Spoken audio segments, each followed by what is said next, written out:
Welcome everyone to another one of our Tuesday Facebook Lives. So appreciate you joining me. You know I'm a big fan of the Wall Street Journal and their fashion editions. Their Saturday, excuse me, I have a frog in my throat today. But their Saturday style and fashion editions.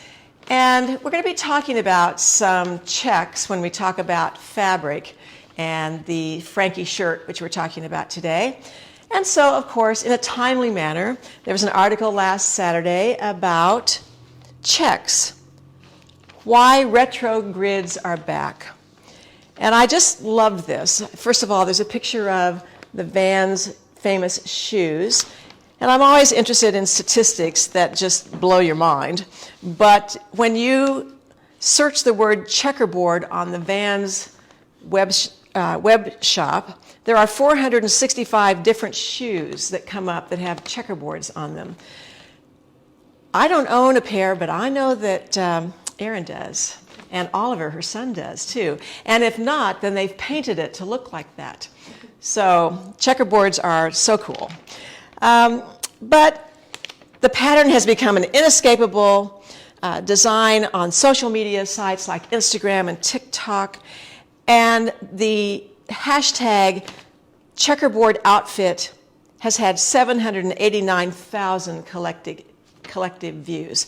So everything from Louis Vuitton to Vans, quite a difference in price structure of brands.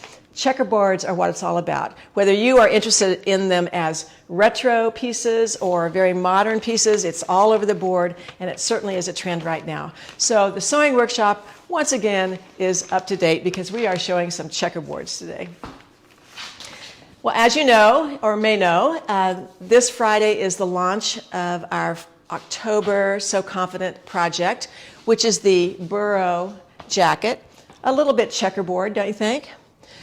This is the indigo blue version of the kits that we have had. And for those of you who are yearning for either an additional kit or another or a new kit, I'm pretty sure we're going to be able to provide some indigo blue kits. Not immediately, but we're working on it. I'm still waiting on the sample with the postal system to deliver that sample to me so I can approve the upper fabric, and once I do that, then we're going to be able to put together some indigo kits. In the meantime, we still have a few kits left of the slate gray, and I actually really love this colorway anyway, but it is a different approach, whereas this is a white thread with some hand sashiko stitching on a darker color. This is a darker embroidery floss on a lighter color, so it's just a little bit of a reverse, but both are really beautiful. So watch for that on Friday. If you're a yearly member, of course, you know about the routine and the scheduling. If you're a monthly member and have signed up, you will get your video this Friday. But I do have another surprise, which I haven't told anybody about. Even Erin, I don't think, knows about this. But next Tuesday, after Facebook Live, which will be 2 o'clock my time here, which is Central Time in the US, I'm going to do a little Zoom stitch hour. So anyone who's a member of So Confident, and you'll get a notice about this, can join me to just simply sit and stitch a little bit. You can make a sampler and practice some stitches, some straight stitches, or some circular stitches. I'm going to talk about how to expose the knot. I'm going to talk about how to hide the tails. All kinds of tricks, all of which is in the video. But you will have watched the video, I hope, by next Tuesday, having gotten it on Friday. And then you can practice your stitching, or if you're going for it, just bring one of your pieces and we'll stitch together, and I can answer your questions and we can sort out any problems that you might have. So next Tuesday, 2 o'clock, So Confident members, join me for a little stitch along for 45 minutes or an hour, however long it takes. If it takes 15 minutes, we'll do that. If it takes an hour and a half, we'll do that. So you'll get a notice, and I hope you'll join me. So today is talking about the Frankie shirt. It's one of those patterns that I get a lot of feedback about email and it's on Facebook page and all of that. But there are a lot of people who really like this pattern. And we do too, of course. It's a very unique pattern. It looks a little bit straightforward when you just look at it. It's sort of an oversized shirt. But there are some elements to this garment that are very unique. So here it is on the mannequin. And you can see that there's no real side seam. There is a diagonal seam that starts a little bit off of the center back and comes down diagonally, forming an opening. So you have a back side seam, and then you have a dart where a side seam would be. Has a broad collar. It happens to have the same collar, the very same collar as the London shirt. So if you've made the London shirt, you're not going to have any problems putting on this collar. It has this interesting two-piece sleeve, and by design, the under sleeve is shorter than the upper sleeve. So if you have trouble matching vents and matching hem lines of sleeves, this is your sleeve because they are meant not to match. The back has an inverted pleat that's sewn down about 6 inches or so. And so it's fitted through the shoulders and the bust and then swings out and is definitely more generous in sizing through the waist and the hips. Now you see Aaron made this in a couple of different fabrics. These are shirting fabrics that are in stripes and checks. And when I talk about shirtings, I'm distinguishing that from printed fabrics, such as quilt fabrics that you can get in stripes and checks, but these are woven. And these are fine shirtings from a shirt manufacturer that we get. Some of them are Burberry, some of them are other top-of-the-line menswear shirtings, and they're just really, really fine cottons. Feel smooth, nice, elegant, sophisticated, very, very nice. But you can see that she has changed up the stripes. So on the right-hand side of the garment, we have a vertical stripe, and on the left-hand side, she's run it horizontally. Now, I don't know whether, and she can answer this perhaps, whether she did this by design because she liked the looks of it or she didn't want to match the stripes anywhere. You have an answer for that? Turn on, there we go, turn on my mic. I'd say a little bit of both. I mean, if you don't have to match your stripes, why? Yes, exactly. But it does have a neat effect as well. Yes. So I like the effect very much. And she accented the undersleeve with the check, and that goes along with the back as well. So one of the things that we have, well, let me move on here just a moment. I have the Frankie on as well, and I have it on in a knit. And let's bring Erin around here real quickly. We'll bring her out a second time also, but I want to show you how you can view this and make this in a different length. So she's made this in more of a tunic dress length by simply adding 8 inches to both the front pieces and the back pieces. So now you can see that the back really does appear to be longer, but they were both lengthened the same amount. The back is a knit, the front is a woven shirting. So that is really cool. Now, because it's fall in Kansas, she's wearing a sleeveless. Obviously, she left the sleeves off, created a little binding around the arm's eye, but she put it on this morning with our favorite Chicago jacket, and I think it's a great look. So you can use a sleeveless garment, wear it year-round, wear it with a sweater, wear it with a jean jacket, wear it with our Chicago jacket. So that looks pretty darn good. And she put boots with it to kind of fall it up. Yeah, I think if it was a little colder, I'd be in tights and maybe a long sleeve shirt underneath, but I don't have those things out yet, so. Yeah, exactly. We haven't made the conversion in our closets yet. No, those old homes, I haven't done that yet. Yeah, exactly. All right, well, we'll bring you back out in a little bit when we talk about some lengthening and shortening. Here it is in a very drapey, chambray denim-like fabric. Super drapey. But it is, chambray is a cousin to denim, and you know that because you always have a dark thread on the surface and a lighter thread on the reverse side. That's how you know it's in the denim category. But you can tell, even though it's denim, it's super drapey and makes a wonderful basic Frankie shirt. Is this the one that we never hemmed the... Yeah, I've laughed about this since Erin made it. She hemmed this sleeve and never got around to hemming this sleeve. You know? Had to move on. Yeah, no time. But I love that.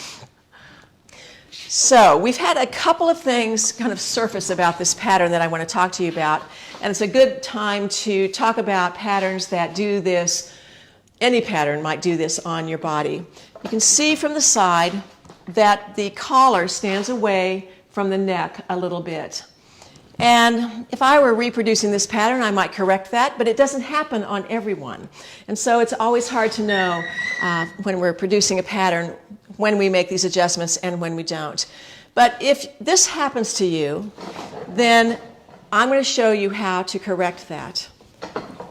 So I've got my little board here.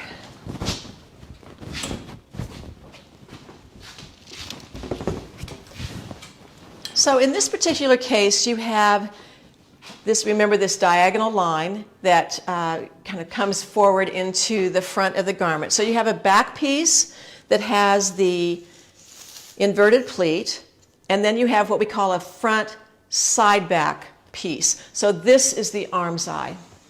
So in order to do anything with the neckline, you have to combine these two patterns, tape them together so that you have a complete neckline to work with. So I have overlapped this 1 1/4 inches. It's the same as sewing a 5/8 inch seam. You would take 5/8 of an inch here, 5/8 of an inch here, sew it. That takes up 1 1/4 inches. So whenever you're overlapping, remember that 1 1/4 marker. All right, so the back neck just simply needs to be raised. And I just did an arbitrary 1/2 inch. So you can see here, I folded this back so I could be assured that I knew my center back exactly. Because once that pleat is sewn in, then this point becomes the true center back. So I'm raising that 1/2 of an inch, and then using some kind of a curve, like a French curve, or some other kind of ruler that has that French curve shape to it, I am reconnecting this line to the original point at the shoulder seam. So I'm filling this in with additional fabric, so to speak, right here. And then I want to follow that profile so that when the pleat is actually sewn and pressed in, I'll have that fabric as well. So I'm following the curve of this extension of the pleat. Now, you have to assume that something's going to happen to the circumference of the neck all of a sudden. We haven't done anything to the front, so I'm going to leave that like it is. So I've taken my handy curve runner, and I've measured, this black line indicates the original stitching line of the neck before I made any adjustments. And I've measured that line, start that on 0 and come around, and that measures 5 1/8 inches, the original seam line. So now, based on my new curve, I've drawn a new stitching line.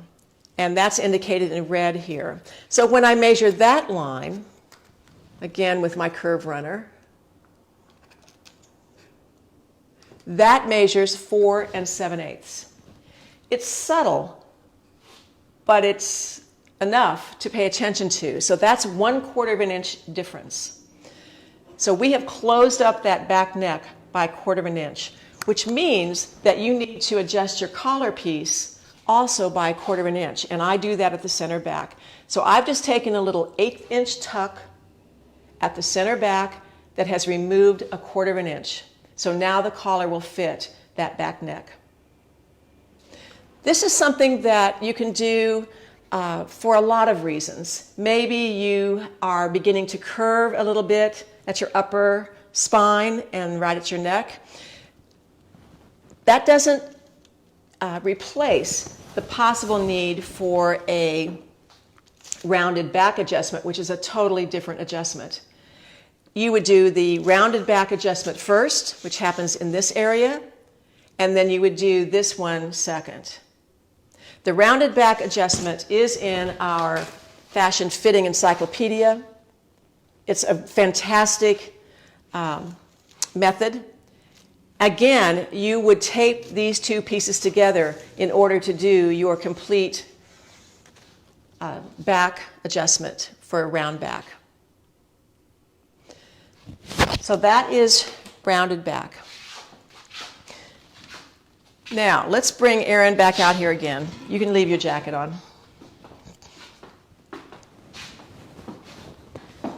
All right, let's assume that you want to lengthen this 8 inches. Yes. I saw the pattern that you worked with.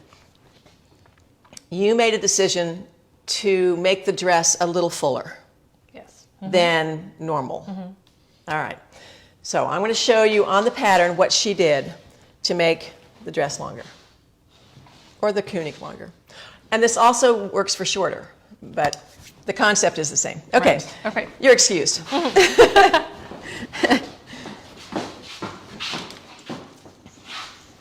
right. So here's the actual pattern piece that Erin used to make this garment. So we have a lengthen and shorten line. We have them in a particular place for a reason, so you always want to follow that.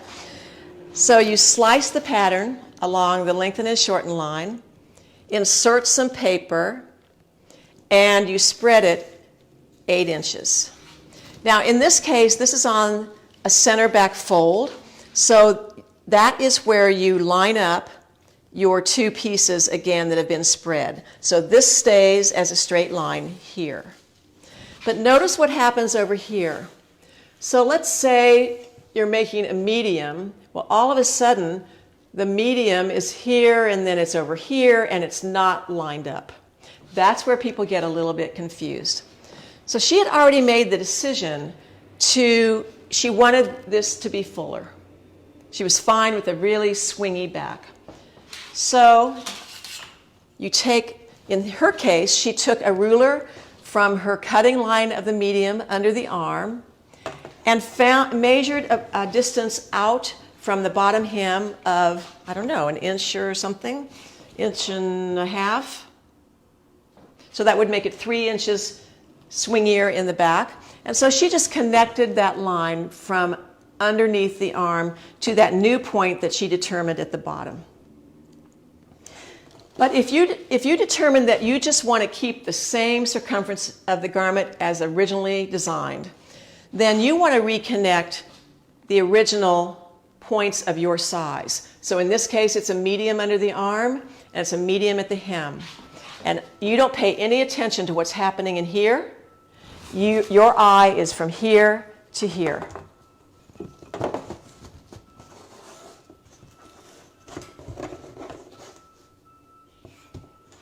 I don't have quite enough ruler there, but that's the new line.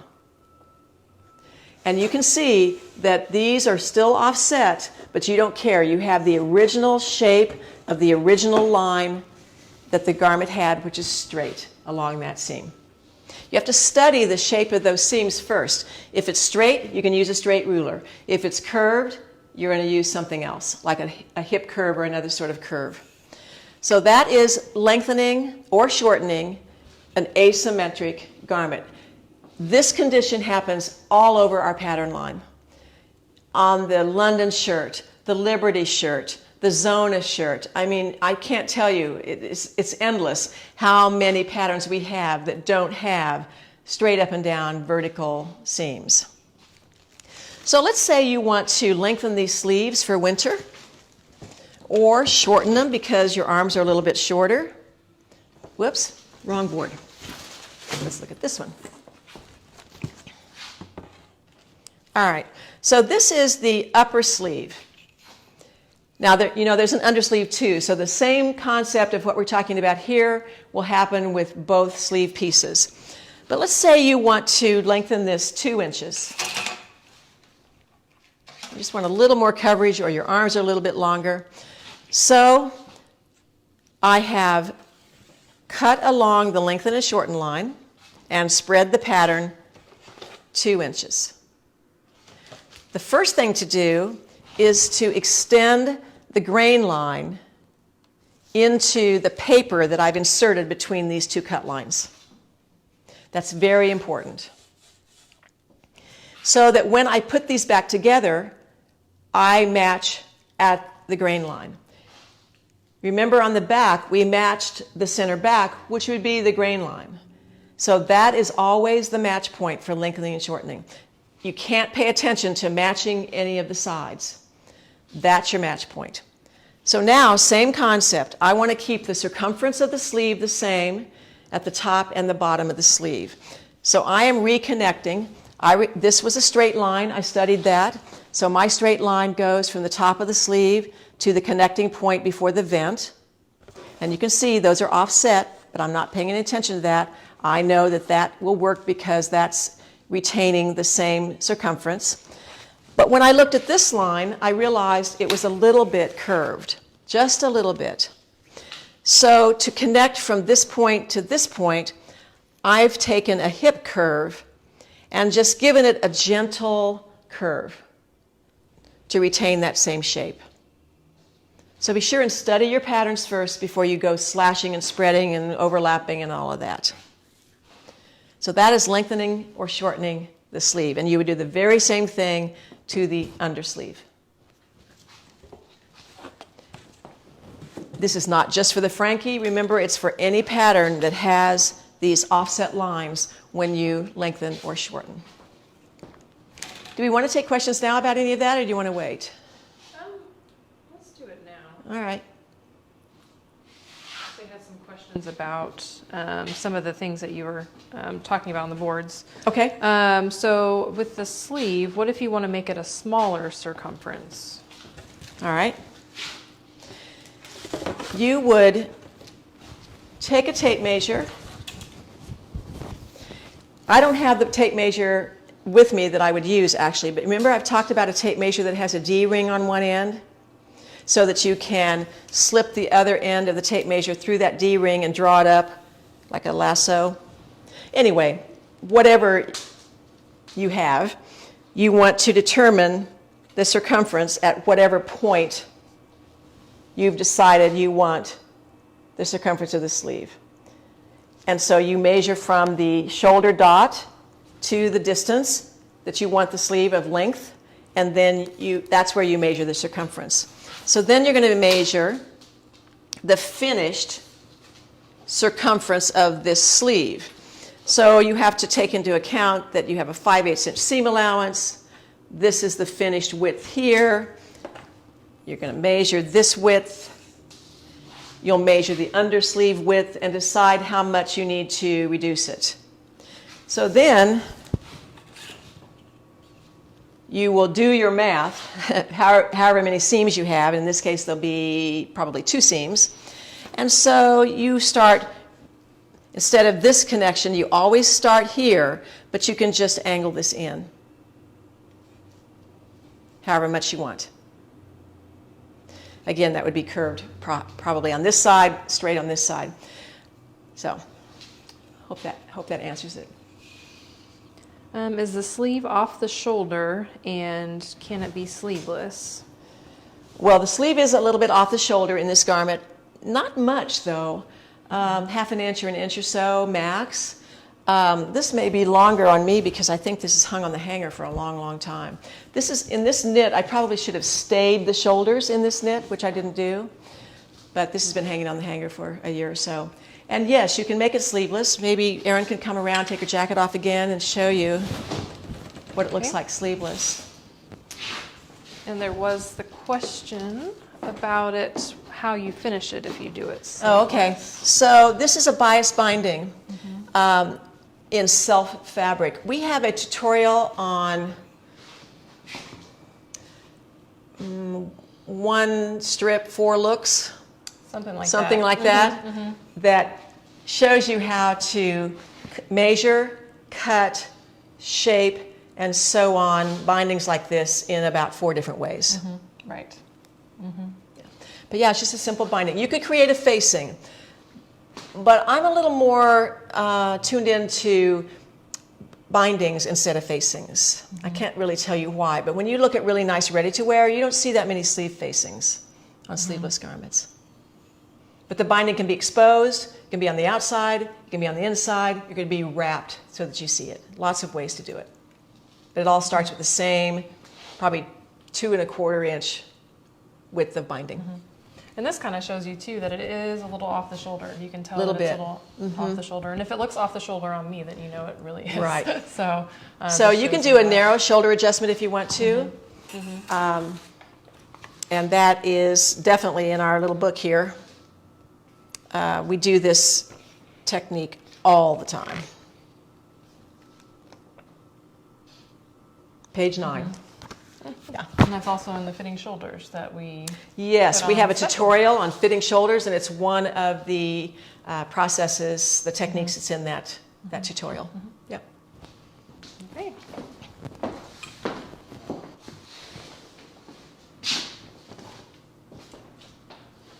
I bet I'm going to bring that back out again. Did I make the armhole smaller? No, I did not. Actually, I read your notes that were in the pattern, and you raised it a 1/2 inch. Did I? Well, I'm stand corrected. I don't remember doing that. I think that's something you have to figure out by pin fitting. So you get the pattern, the tissue up on your body and see where it is, or you do some measuring and comparing it to another garment. You may or may not have to do it. But yeah, Erin, that was an interesting thing for you to do, actually. When I found your pattern that you made that dress with, you had notes in there of what you had done, which I am so bad at doing. But you are smart enough to do that, to know that if you're going to do that again, then you don't have to think about it a second time.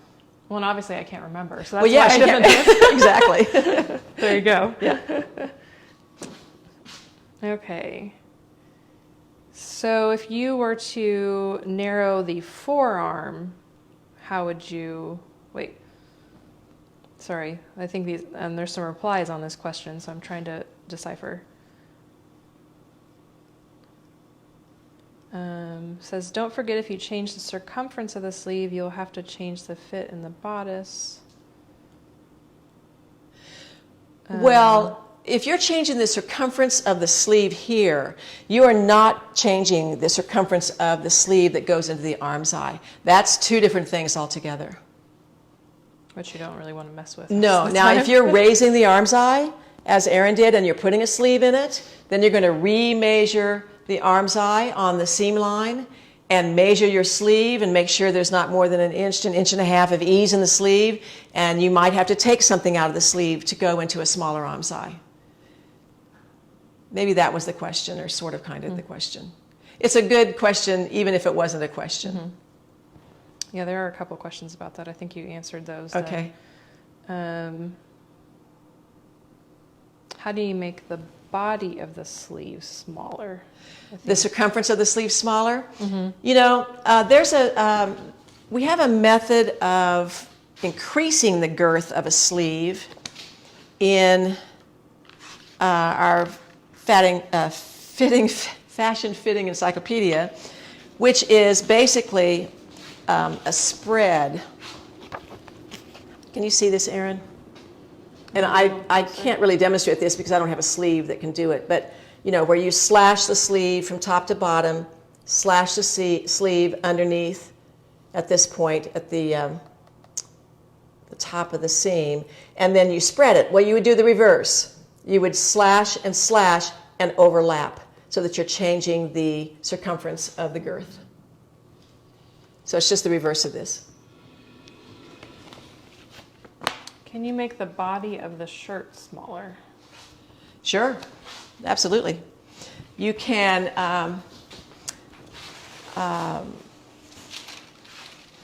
let's see here. For instance, this is a back side seam. You would still start at this point, but decide how much smaller you want, and you draw a new line there, and perhaps do a similar thing to the front, which is a different angle. But yeah, just decide how much you want in circumference at the hip or the bottom, either one, and then find that point on your pattern and reconnect, but still keeping this point here and making sure it's big enough in the bust. Which, by the way, I do want to talk about the bust a little bit. So that's your next step, is to talk about the bust. There was a question about how do you do a full bust adjustment when there's no side seam? Oh, so I purposely put this garment on this model because you can see that this doesn't fit well through the bust.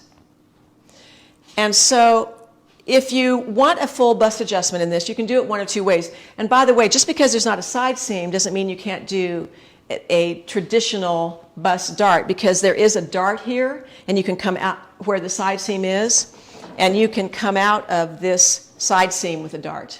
Same thing. But we have a method in our fashion fitting encyclopedia of a bust enlargement with no dart. And that's what I would do on this, because of the angles of the seams and the addition of this side seam dart. I would make a full bust adjustment without a dart. And that's on page 22 of the book. And this wouldn't take much. This has a spread of about 1/2 inch. So really, just even 1/4 inch or 1/2 inch on your pattern piece would do the trick. Okay, with the adjustments there, did you draw the new cutting line first or the new stitching line first? I draw cutting lines, not stitching lines at all. Are you talking about the neck, maybe? Yeah, at the neck. Oh, you at the neck. drawn, I drew the cutting line first. Yes. I drew the cutting line first so that I knew I was raising it 1/2 inch. And then to measure, I drew these original and new stitching lines.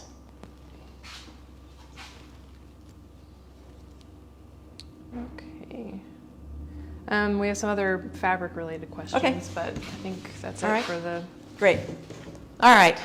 So you can see that we have a couple of shirting fabrics here in a check and a stripe. We have the chambray, and Erin has on a stripe woven in the front with a knit in the back. So let's look at some fabrics. We've combined some chambrays and some shirtings in both a blue palette and a black and white palette. And in my opinion, the black and white goes with the blue. So to me, black and white checks, black and white stripes are just basic, universal, mix and match kinds of fabrics. We use black and white checks with everything, no matter what the color scheme. But we have some really nice lightweight and drapey chambrays here. This one is all rayon, so it's super, super drapey. But again, that denim category of fabrics. Now, the next three that I'm going to show you have a mixture of cotton and, whoops, forgot what I did. Cotton and polyester, 28% polyester, and then about 2% spandex. So I think this is for a shirt, but you could also wear it for pants, and they would make great pants. This is still quite drapey, but not as drapey as the rayon, and make a great shirt, but I think also a great bottom weight as well. It's not heavy like super weight denim. This one is a darker. This is also the cotton, polyester, and spandex, and so is this. So we have really 4 tones, 4 shades of this great denim blue. These 3 being the same blend of cotton, polyester, and spandex. This one 100% rayon. I had a thought that has now, I know this never happens to you, but I had a wonderful thought that I'm now struggling to come up with again. I don't know. It'll come back to me. All right, so then these are shirtings. We have the 1/2 inch black and white check, so it's woven, so it's the same on either side. There's really no right or wrong side to this. This is probably hard to see on Facebook Live, but this is a very, very thin pinstripe that's about 1/2 inch apart, and it is a black pinstripe. It appears to be gray, but it's probably black in reality. This is the think it might be navy, actually. Oh, it's navy? That might have been the one that Betsy and I went back and forth. Oh, we say navy. Oh my gosh. It could be gray, it could be black, it could be navy. I think it really depends on what you put Right. it with. Well, it certainly goes with this. Okay, so then we have the black and white check in the 1/4 inch. So both of these are from the same manufacturer. All of these are actually, and they're just really, really fine shirtings. Then we have a couple of other black, gray, white combos. We have a stripe that's in reverse. That's the charcoal with the white stripe that's about 1 inch apart. I think this is fantastic. Combine any of these with this if you want a little darker look. You don't want the white shirt. And I have a little bit of this left, which is about 1/8 inch stripe.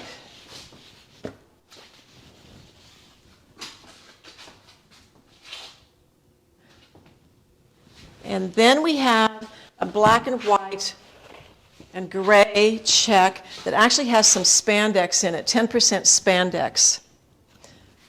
I think this is wonderful. So this has a lot of dimension to it because of the 3 tones. So this would make good pants too because of that stretch. You know, I wear my black and white check pants a lot. You've probably seen them on me. So then we have a blue category of stripes. We have a little pinstripe, about 1/16 of an inch stripe, again woven. This is a check. I know you can't see it. Tiny, tiny little 1/8 inch blue and white check.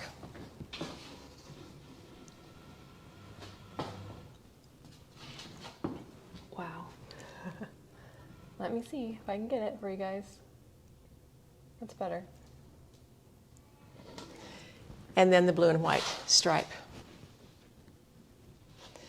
So if you decide to make a Frankie and you want to wear it as a shirt like I am, because it is a larger profile through the waist and hips, has that swing look and it's a little bit longer, then I like to wear it with something slim on the bottom.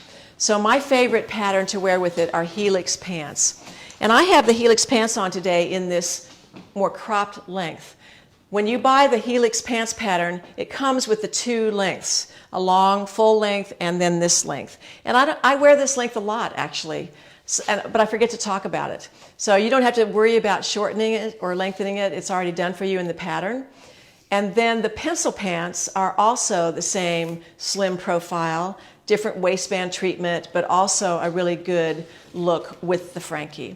And of course, if you're wearing it as a dress, you wear boots, tights, whatever. Totally different look. Now, I have friends who have shortened this shirt a lot, and it really is cute. So you can take quite a few inches off of this and make it a lot shorter. Okay, we have any questions about fabric? Yes. Would you make the Frankie out of a print? Oh, yes, absolutely. We have several Frankies in our wardrobe closet. It's not a closet, it's a room, in prints. Yeah, it'd be great. And you can make it all in the same fabric, obviously. You know, you don't have to do the 2-tone sort of thing or 3-tone, whatever. Yeah, it'll work in any fabric. It'll work in a drapey fabric. I have a beautiful one in a silk, a shimmery silk that's just lovely with some beautiful, exquisite, dressy buttons. And I wear that for dress. What else do we have in the way of... We have linen, we have a linen one, we have the cottons, we have silk, knit combo. Yeah. Whatever you would, just consider this a shirt. Whatever you would make a shirt out of, this will work. And you have on a knit. I have knit. And what kind of knit? This happens to be a wool jersey, which is pretty hard to come by these days. In fact, I don't think we have any. But if I were replicating this today, I'd be looking at viscose knits, which would be, frankly, more comfortable because I am wearing a tank, the Mix-It tank under this because I'm sensitive a little bit to wool. Did you change the length of your Frankie? No, my Frankie is straight out of the pattern.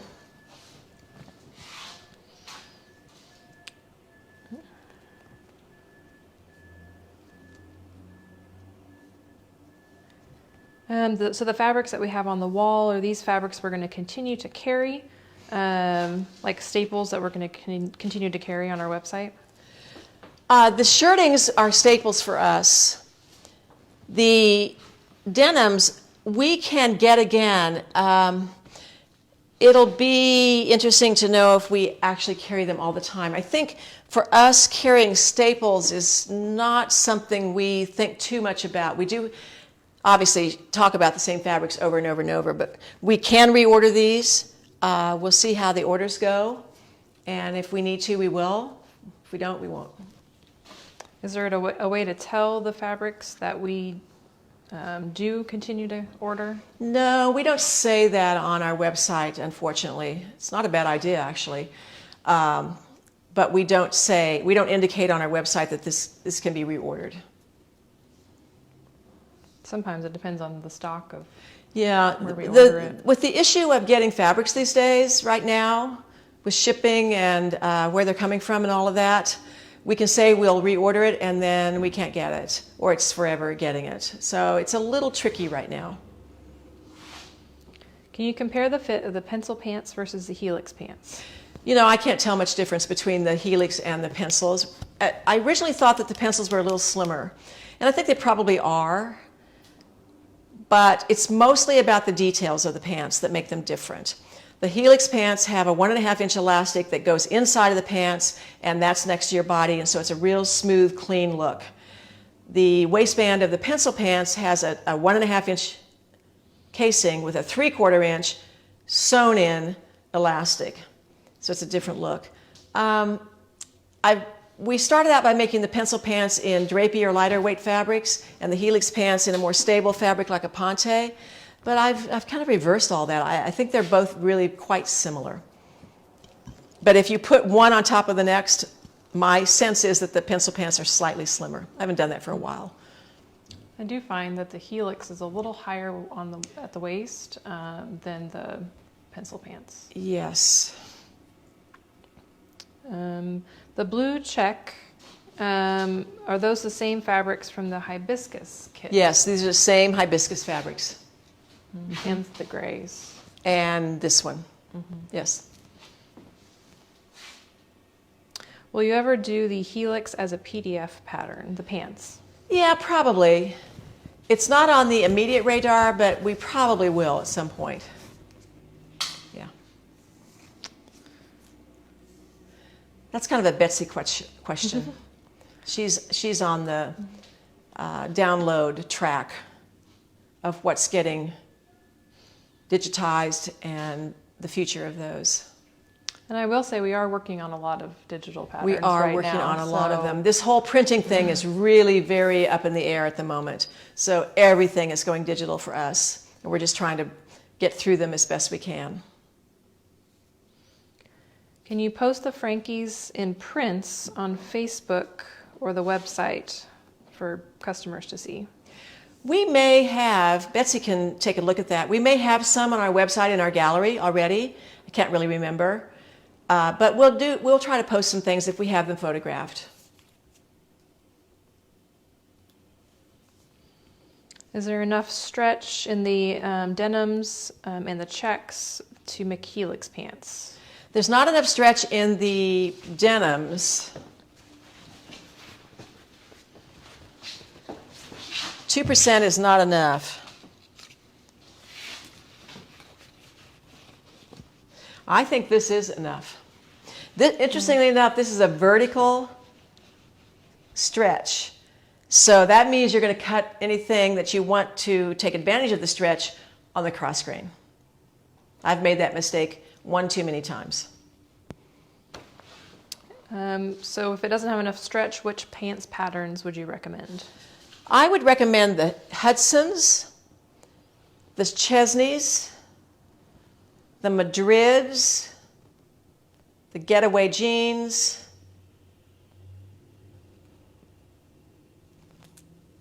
West Ends, some of the West Ends lighter maybe. ones, especially that brown. Yeah, West Ends for sure in this one.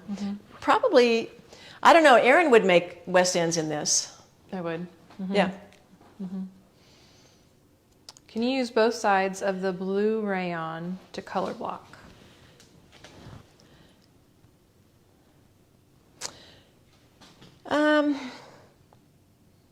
I don't think so.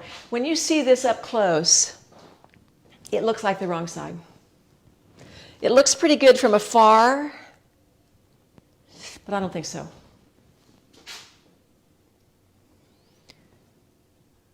Where do you buy the soft elastic that sits next to your body?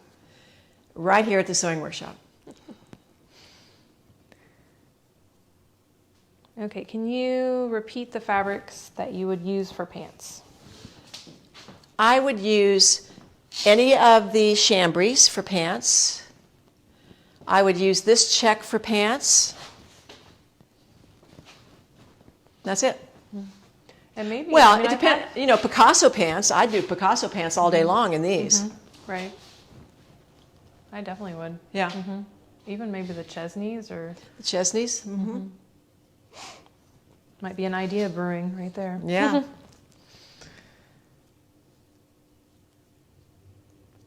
Can you open the top button of the Frankie to show what it looks like with the collar open? Here's mine open.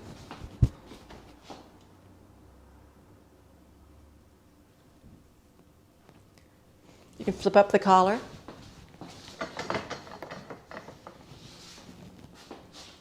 That's my style right there. I love the viscous silk print with the eyes and the lips on white. For the pleat and the undersleeve, do you have a suggestion for the rest of the top? Maybe we'd have to look at that outside of the Facebook Live situation because we're not near our fabrics. But I'm sure we have something. That'd be a great fabric, by the way, either in the dark background or the white background for the whole Frankie shirt or to mix it. That'd be fun. Oh, we'll mix the two together. Well, there you go.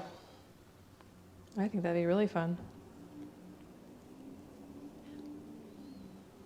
I'm going to look through and see if there's any other questions. Do you want to talk about what the tutorials and things that are on sale? Yeah. So we have, in addition to our fabrics on sale today, and we have 3 patterns on sale: the Frankie, the Helix, and the pencil. The Frankie, is the Frankie both digital and print? Yes. Yes. The Helix is print, and the digital, the pencil is digital. Oh, sorry. And we have the fabrics, the patterns, and 2 tutorials on sale: fitting shoulders and fitting the bust, where you would get that method for a bust adjustment without a dart. What were the older patterns you mentioned that may have, that you may need to shorten the shoulder? Oh, you mentioned it last week. Oh, last week? Oh gosh, that was a week ago. Let's see. The patterns that you might need to narrow the shoulders. Well, we talked about the Liberty, I believe, and the Mix-It, the Now and Zen. I think those are the ones we talked about last week. I think the key is just you measuring it and seeing Absolutely. how it Either works measure for you. it or put the tissue up to your body. That is really the best way to do it. Stand in front of the mirror with the correct underwear on and put that tissue up to you and see how far it extends. Measuring it works, but it's tricky because you're not exactly sure sometimes where the garment sits at your neck. So the most accurate way to do it is tissue or, of course, a muslin, which I never make, but that's just because I'm lazy. I have a question about the Sienna shirt. Okay. Has a wraparound dart. How do you increase or add width? A wraparound dart? Yes. What does that mean? It doesn't have any darts in it. The Sienna does not have any darts, so I'm not sure. You might email us or call us and That's usually a little easier, so we can have the pattern in front of us. You might be talking about the Cortona, which is also part of the pattern. Cortona and Sienna, maybe. That maybe is it, I'm not sure. But there are ways to increase the width of that, if that's the one you're talking about. Yeah, just email us.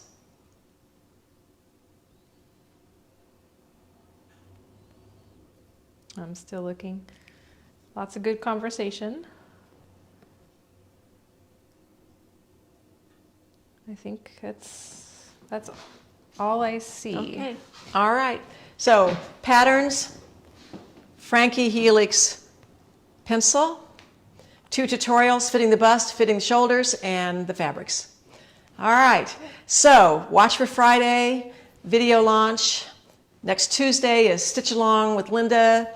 Next Thursday is the Q&A for So Confident. So we got a lot going this month. And we're excited about next month's project as well. And I have not been able to spit it out today. I apologize for that. So we'll see you next Tuesday.